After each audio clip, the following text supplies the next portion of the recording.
تازہ ترین ویڈیوز کے لیے چینل کو سبسکرائب کر کے بیل آئیکن اور آل نوٹیفیکیشن پر کلک کریں تاکہ آپ کو ملے ہر اپڈیٹ سب سے پہلے۔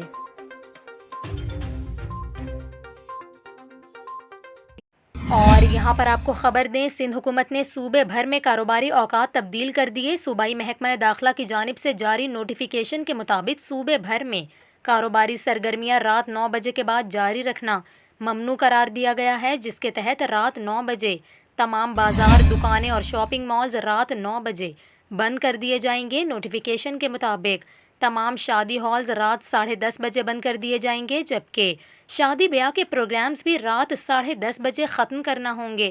نوٹیفیکیشن میں کہا گیا ہے کہ ہوٹلز، ریسٹورنٹس، کافی شاپس اور کیفے رات 11 بجے بند کر دیے جائیں گے، جبکہ نوٹیفیکیشن کے مطابق میڈیکل سٹورز، اسپتالوں، petrol pumps, CNG stations, bakeries اور دودھ کی دکانوں پر اس فیصلے کا اطلاق نہیں ہوگا۔ نوٹیفیکیشن کے مطابق حکومت نے توانائی بحران سے نمٹنے کے لیے کاروباری اوقات محدود کرنے کا فیصلہ کیا ہے اور نئے کاروباری اوقات کا اطلاق آج سے ہوگا۔